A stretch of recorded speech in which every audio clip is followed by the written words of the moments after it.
Unlock the secrets to dry cleaning success with my 13 laws of success. This powerful set of laws empowers dry cleaner owners to take charge of their business, overcome challenges, and achieve remarkable growth. Learn how to find mentors, embrace continuous learning, and lead with confidence. Discover strategies to adapt to market changes, develop competitive advantages, and maintain unwavering focus. With a no excuses approach, this resource teaches you to face reality, control your destiny, and never, ever, ever give up. That's probably the most important thing.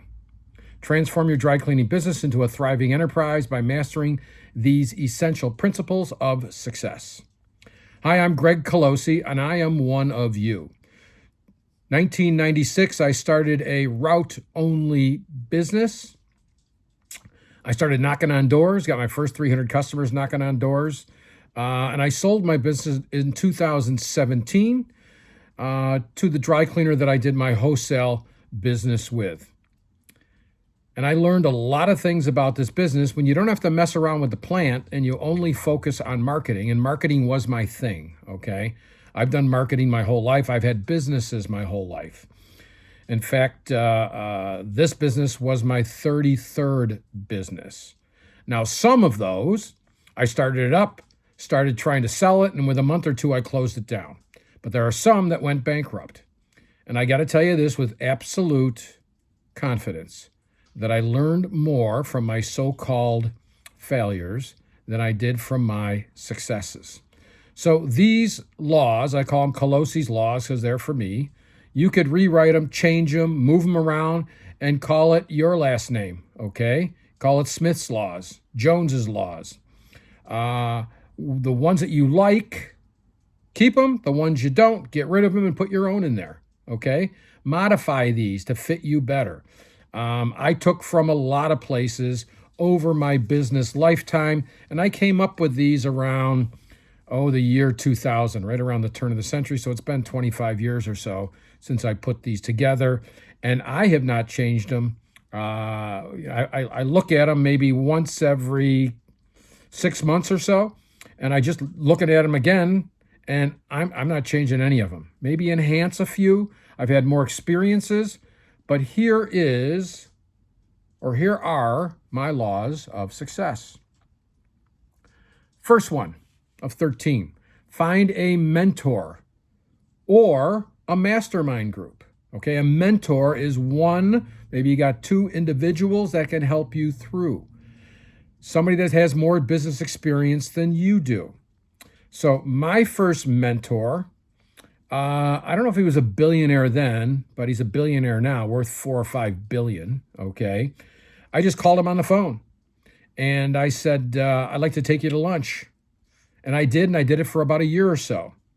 And then I took his partner to lunch until he passed away, probably 4 or 5 years after that, okay? And I'll tell you more about Gene later on. So I had another mentor, Cliff Wallace, okay?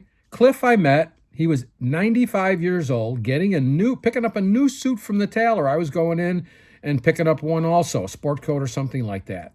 We chatted a little bit, and I left. I'm leaving. He goes, it's been a dividend knowing you. So I walk out of the tailor shop, and I go, this guy's interesting. So I turned around, went back in and said, Cliff, can I take you to lunch on Saturday? And that lasted 4 or 5 years. Okay, 4 or 5 years. Now, here's what I learned from Cliff. By the way, he took Dale Carnegie courses back in the 1930s, okay? And this was the late 90s that I met him. Cliff, I said, have you always been in good shape? You know, he was about 5'7", 135 pounds. And he said, well, let me tell you about that. I went to the doctor, and the doctor said I should weigh between 130 and 135, and that's what I did. If I got a little bit heavy, I'd cut out the bread, or I'd cut out sweets, and I always stayed within that range. I learned moderation among a lot of other things, but the thing that I focus in on the most is moderation in everything you do. He says, I drink, but I don't get drunk. So after lunch, the very first time we went to his house, he pulled out a bottle of 50-year-old scotch, and we sipped on it for an hour or so. And it was once a month for about 4 to 5 years with Cliff Wallace. Still drove, still played golf. Wonderful human being, wonderful human being. And they're all around you. Just got to talk to them and find out. So Gene Policini, I spent 4 or 5 years with him also.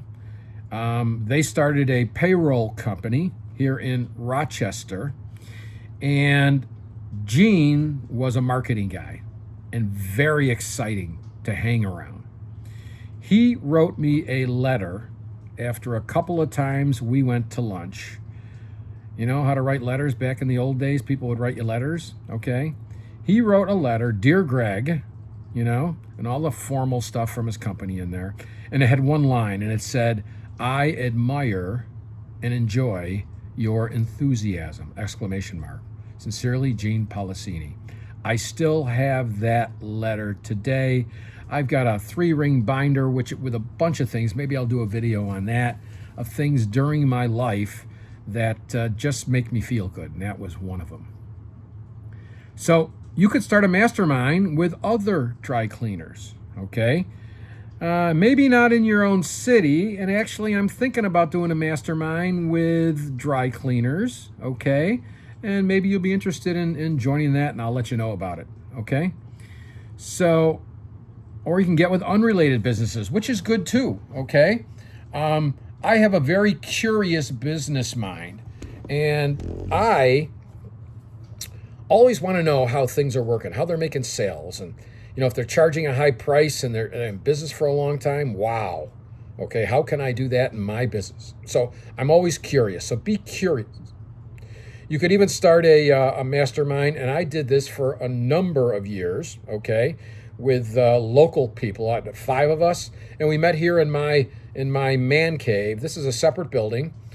We bought this house, my wife and I, 20 years ago. This was a pool house. There was nothing in here except for space, basically. So I raised the ceiling. I put in some beautiful windows on the front. There's the big house over there. And we met here, okay? And this is where I meet. I mean, it's kind of nice. And this is where I work. I've got peace and quiet, and I get a lot done, okay? So we had that group going for 2 or 3 years. And one of the things that happened in that group, I think I'm going to tell you later on. Let me tell you later on, okay? Okay, number 2 is never stop learning. Okay, back in my day, still my day, but back in the 80s, the 90s, it was books, okay? Books, you could learn anything from books, but you had to find the right books and boom, boom, boom. Today, there's YouTube University, okay? It is unbelievable, and you're probably shaking your head. Yes, unbelievable. You can put something in there, and there's something really, really niched down, way, and somebody's telling you how to do it, okay? So I'm working on emailing. So I can get all the emails of all the dry cleaners in the country, but how do I send them out? How do I do that? So I go to YouTube University, and there's got to be 50 of them on it. So I'm in that process right now. You can learn anything on YouTube and books. Don't give up books. If you're not a reader, maybe you're a listener. Okay, you can get books on tape. Every time you're driving around, don't waste time. Learn. I'm 68 and I still want to learn. I'm a voracious reader. I watch YouTube. I watch the TV, but I don't watch TV shows that much. I give myself permission like after 7 o'clock at night, or maybe somewhat on the weekends, because I really do enjoy learning, okay? I mean, that is entertainment for me. And working is entertainment for me. There is a fine line for me between work and fun. They're both. Work and non-work, let's say off work, when I'm off work. Fine line, because I have fun at both of those. And depending upon what time of the year it is, I have more fun maybe doing one than the other. It's the winter time, and I'll be going to Florida for about a month to play golf. And I won't work that much, but right now I'm working, baby. Okay. You can also learn from anybody. Met a guy here in town called Ray Hickok. Back in the day, there was the Hickok Belt Award. Muhammad Ali, Jack Nicklaus, a lot of star athletes would come here to accept that. So I met Ray. And I spent some time with him, not as much as the other guys. Maybe took him out to lunch 4 or 5 times. And here's what I learned from Ray Hickok. Google him if you want. Ray Hickok. Hickok Belt Company. That was his company. He said, you can learn from everybody. And you can tell by his age what I'm going to say next. You can learn from the delivery boy, the elevator man, somebody standing in the elevator, the janitor, and CEOs. Okay, you can learn from everyone. And I took that to heart, and I talk to I like to find out things, okay, about people. And it's amazing what you can learn by just talking to people. And it's so enjoyable. And you make them feel good. You feel good. It's what we humans are supposed to do, I believe. Number 3, take all the blame and share all the success, okay? An employee did something wrong, probably because your systems were not in place, okay? That is your responsibility, not theirs. So you take the blame, and then when you come up with something and somebody else implements it, you give them the success, okay? Get your damn ego out of the way and let them have it. You don't need it, okay? They need it. They're not, you think different because you're a business owner, okay? Hopefully you do. If you got a successful company, you think differently than most people. We, business people, think different than 97% of the people out there, okay? We just recently had an election. And the United States of America is the largest, if you look at it, the largest corporation in the world, okay? It should be run by business people, not by politicians, but by business people, because we understand. I'm not saying I want to do it, but business people know what needs to get done, and it's the largest corporation in the world. We know how to negotiate. We can negotiate with other countries, okay? We know how to save expenses, okay? We know what's important to spend money on or invest money on and what not to. So we are different, okay? We are different. So give your employees the credit. Share the success, okay? Now, if they really screw up, you know what that is, then you handle it, okay? Number 4, Jack Welch used to run General Electric. Don't even know if you know that name. It's in Syracuse, New York. By the way, I'm in Rochester, New York, okay, up along Lake Ontario. There's Rochester, and on one side is Buffalo. To the west, on the east, is Syracuse, where they get a lot of snow. And then we got the lake, and then we got Canada up above. Some people call us, Southern Canada. Well, maybe they might be a state soon. Who knows? The 51st state. Anyway, Jack Welch said, face reality as, and I read his book, okay? Face reality as it is, not as it was or you wish it to be, okay?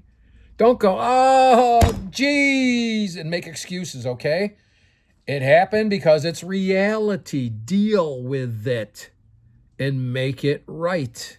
Don't whine, okay? Buckle down and make it happen. The economy is bad. It sucks.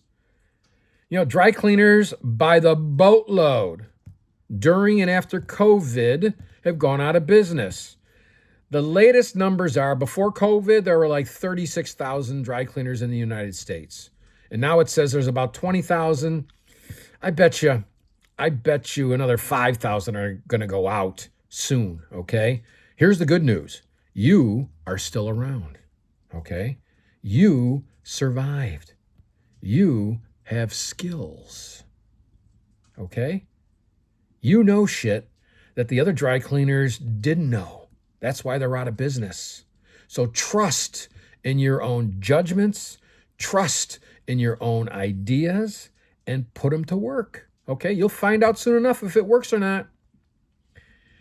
Okay, gone are the days when you build your store and they will come. Okay, this is not like Field of Dreams. They don't just come anymore. It's a different world. You got to get them in the store, okay? And I found the best way to get customers in your business is by building routes and getting more route customers, okay? A route customer stays with you 6.7 years on average. I did the numbers during my business.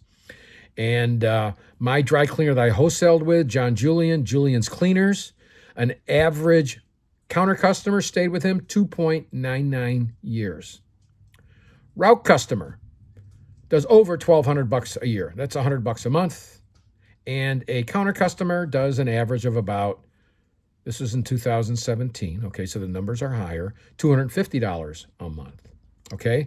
So if you take a counter customer, basically 3 years, that's $750 over their lifetime. You take a you take a route customer, multiply 1,200 times, let's round it up to 7, that's $8,400 over their lifetime. Now, in marketing to them, you can spend a lot more money getting a route customer because their lifetime value is $8,400 than one that's $750. Okay, you get my drift? You should be going after route customers only. It's a waste of time going after counter customers. And if you only have counters, you should be converting them all to the route. Okay, that's another video. I think I already shot that already. Okay. Be candid with everyone.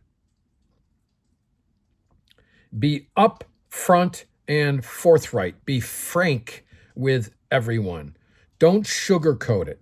If you think with like an employee, okay, that you might offend them, you ask them, would you like me to be frank and upfront, or you want me to candy coat it? And do whatever they say, okay? Most of them will want it frankly, upfront, just give it to me, okay? I did this when I was single and I would break up with a girl. Do you want me to candy coat it, or you want me to be blunt with you? And they all wanted the blunt, okay? And all of them remained friends because I'm the only guy that said, so I was divorced about 25 years ago.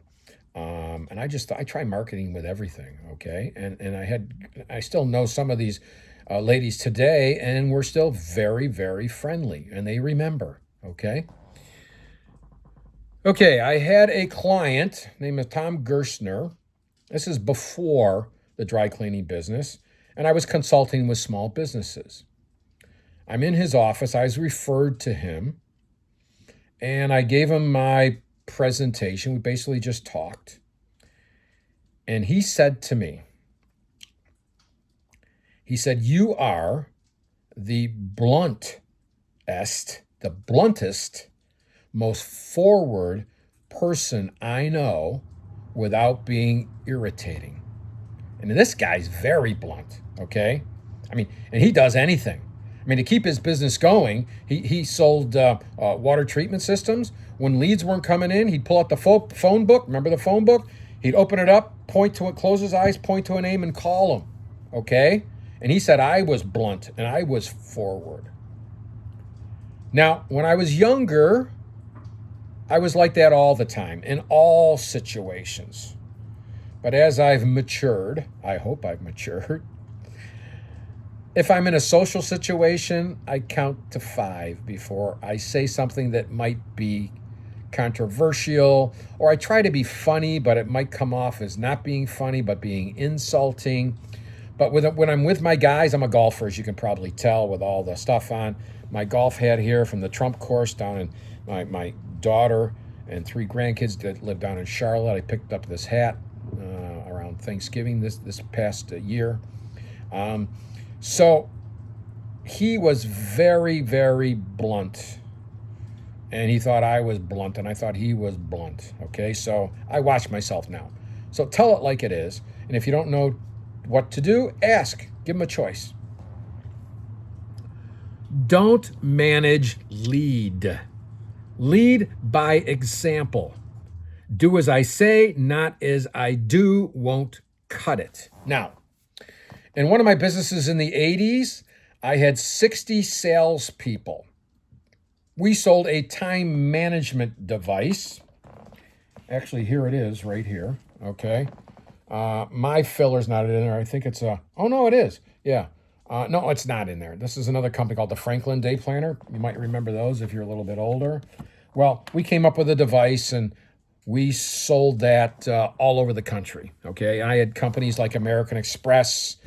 Let's see. I had Kodak. I had Paychecks. That's how I met Tom Golisano. And a lot of big companies that I did business with. So I would have contests with my salespeople. And I do like a month, and I get right in the contest, okay? And I usually won with all the other stuff that I had to do to run the country, okay? Before that, I had back when they had phone books, remember that? I started a competing yellow page directory. And I did that many times. I got right in the arena and I won almost every single time. So if you're not willing to do something, you shouldn't ask somebody to do something, okay? If you've cleaned the toilets, then you can ask somebody to clean the toilets because you've cleaned the toilets.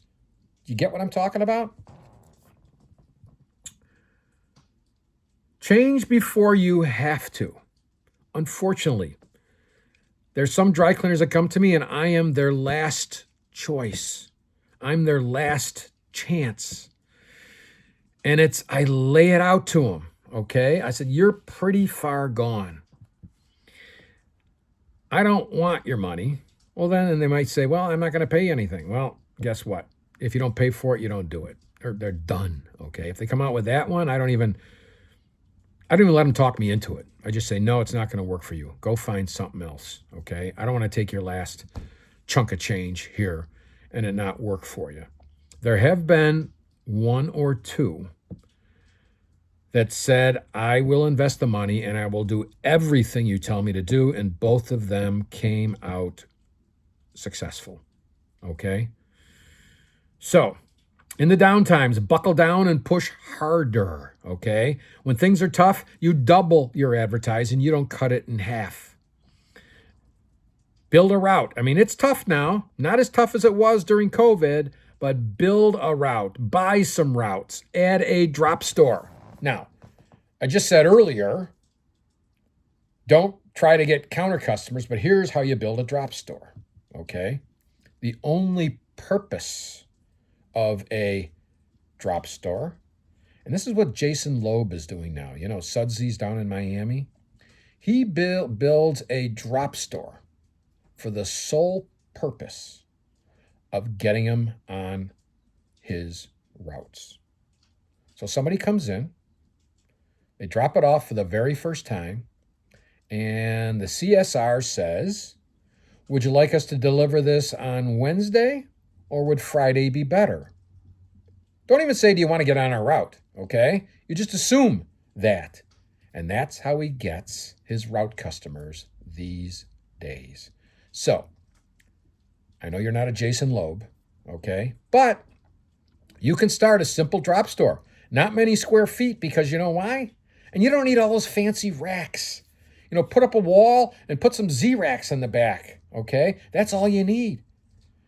Class it up, make it look nice, make it look comfortable, put an area rug in the front, make it look sharp, and that's all you do in that location. One person, and all they do is convert to the route. Okay? If you want some more on that idea, leave me a comment down below. It's not in my short list to put up, but if somebody asks for it, I've been known to jump sooner than later and get a video done with that. Okay? So build a route, buy some routes, add a drop store. Number 8, if you don't have a competitive advantage, don't compete. We know how to get customers, okay? I know how to get customers. My members, all 650 plus people that have bought my program since 2007, know how to get route customers without knocking on doors. That is my primary thing that I teach, okay? Without knocking on doors, how to get route customers. And there are several ways. One primary way called the bag drop. And I believe I have a video on bag drops. This is only like my 18th video that I'm shooting. But if not, you don't see it, leave me a note and I'll do it. It'll be a long one, but it'll be a good one. Maybe I'll turn it into a couple of parts. Start a newsletter, okay? Quality, I'm assuming you got great quality, okay? I'm assuming that you do. Smile, be courteous. And you lose somebody's garment. Here's how the pro dry cleaners handle it. They offer them money sooner than later, like right away. Okay, make the offer and say, hey, give me a week or give me a few days. And you turn it into a situation where, wow, immediately, they told me, at, Milton Irvs, okay? Milton Irvs out in Hollywood, California. Their managers walk around with a checkbook in their back pocket and they write a check right away, okay? Right away, if something's torn, something happens, somebody brings it back in, they take care of it immediately. How does that go? When somebody says, hey, what dry cleaner do you use? And they tell them that story, okay? That's a competitive advantage.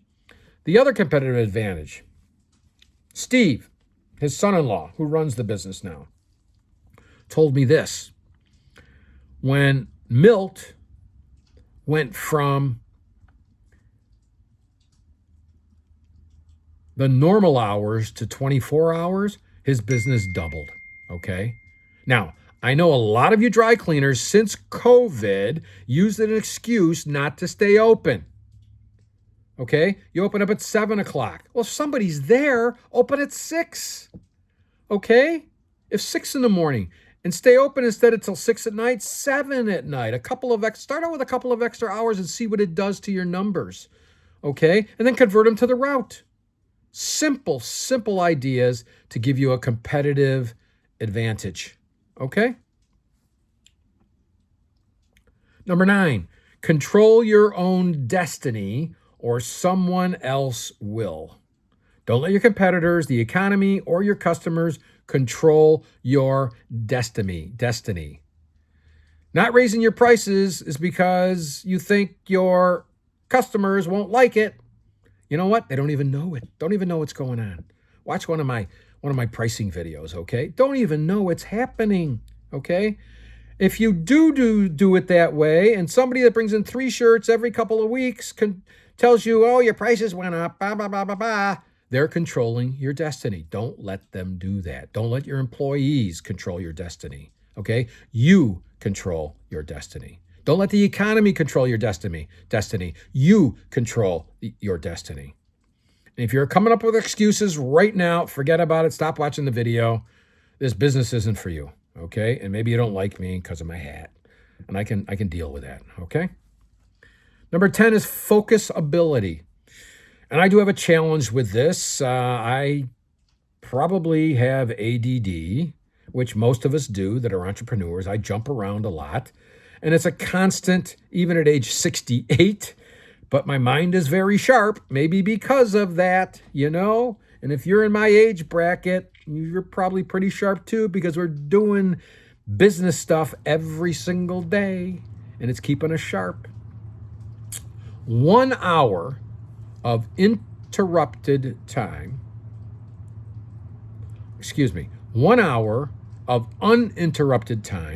is equivalent to 8 hours of interrupted time.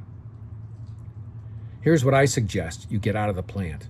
Have your office somewhere else. And to start an hour out of the office, then 2 hours and 3 hours, and see how much work you get done.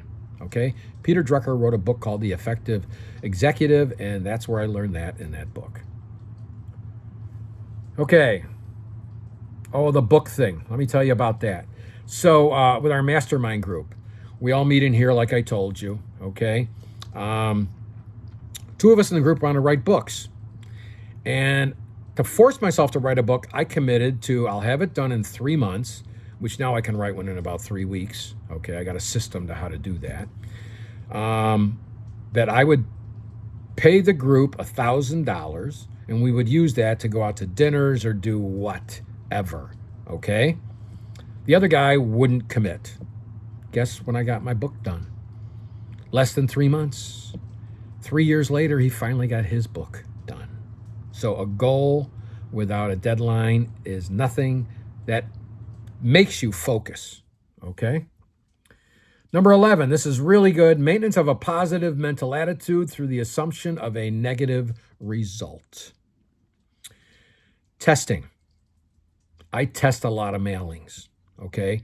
You know it's going to take, for example, the bag drop took me 18 different tests to get it right. But I knew I was gaining a little bit. Sometimes I set back, but I was gaining on it. I knew I'd get a positive result, but I also knew that I could assume I'm going to get a shitload of negative results, okay? Sort of negative, I would say, 17 out of the 18 were probably, I wasn't going to use any of them because the numbers weren't that good until I finally hit on something, okay? So let me say that one again. Maintenance of a positive mental attitude through the assumption of a negative result. That one's pretty deep, okay? Number 12. Never, never, ever, ever, ever give up. If your business fails, and I've started 33 plus companies, okay? This was my dry cleaning business was my 33rd company, okay? And I've started a bunch since then, but let's stop at 33, okay? Most of those did not make it. Was I a failure? No, because I got up and went at it again. Okay, if something doesn't work out, you get back on the horse and you make it happen. Failure is if you stop, you quit, and you do nothing. You don't try it anymore. That is failure, okay? That is failure. I got a story for you. You've heard of Dick's Sporting Goods, I'm sure. Started in Binghamton, New York, about, 150 miles from here, in the southern tier of New York, they call it, okay, down near the Pennsylvania border, south of Syracuse. Dick's Sporting Goods started there. Now, Dick had he started out with a bait shop out of his garage at his home. And then he decided to get a storefront, okay? It was on Front Street in downtown Binghamton. That worked pretty good. And then he got a store in one of the plazas, and it bankrupted his company. He then went and worked at some retail store somewhere in Binghamton.